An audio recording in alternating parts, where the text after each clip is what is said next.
Serial सिर्फ तुम के आने वाले एपिसोड में दोस्तों आप देखेंगे कि अमल की बदतमीजी की वजह से दादू को दोस्तों हॉस्पिटल ले जाया जाएगा, जहां पर उनकी तबीयत बहुत ही ख़राब हो जाएगी और डॉक्टर्स भी उन्हें ये कह देंगे कि आप लोगों ने इन्हें स्ट्रेस दिया है। जी हाँ दोस्तों, आने वाले एपिसोड में आप देखेंगे कि स्टार्टिंग सीन में अमल की और दादू की थोड़ी बहुत बहस हो जाएगी। दादू दोस्तों से यही कह रही होगी कि हम घर में बड़े हैं, बड़ों के फैसले मायने रखे जाते हैं, और इसी बात को लेकर दोस्तों दादू से समझा रही होगी प्यार से, जिस पर दोस्तों अमल उसे बदतमीजी करते हुए कहेगी कि अगर आप बड़ी हैं तो मुझे कोई फर्क नहीं पड़ता, मेरे लिए सिर्फ मेरी ज़ात ही मायना रखती है। इस बार तो आपने ये गलती की है मुझे टोकने की, आइंदा मुझे कभी ना टोकिएगा।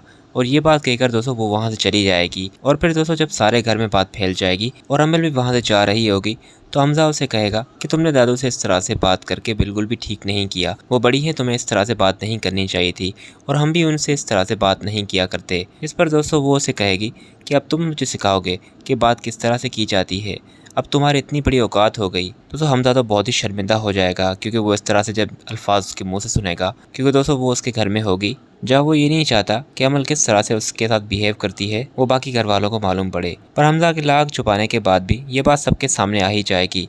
सामने हमजा की माँ आ रही होगी और वो कहेगी कि अमल कहाँ जा रही हो, रुको।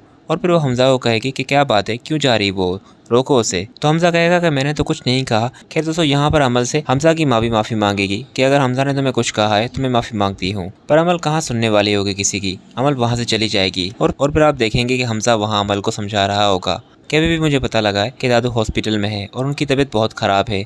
इस पर अमल कहेगी कि फिर मैं क्या करूं, मैं कोई डॉक्टर तो नहीं। और फिर दोस्तों जब हमजा दादू से मिलने हॉस्पिटल आएगा तो वहाँ हनान उसे देखकर उसे कहेगा कि तुम यहाँ पर क्या कर रहे हो, दादू को इस हालत में पहुँचाकर भी तुम्हें चैन नहीं आया। हमजा कहेगा कि मेरा रास्ता छोड़ो हनान, मैं तुमसे यहाँ मिलने नहीं आया, मैं सिर्फ दादू को देखने आया हूँ। तो हनान कहेगा कि ये बात तुम्हें इस हालत में पहुँचाने से पहले सोचनी चाहिए थी। और फिर हनान हमजा को धमकी देते हुए कहेगा कि तुम्हारी वजह से अगर दादू को कुछ भी हो गया तो मैं तुम्हारा वो हशर करूंगा कि तुम याद रखोगे, पहले ही तुम्हारी वजह से हम बहुत कुछ झेल चुके हैं।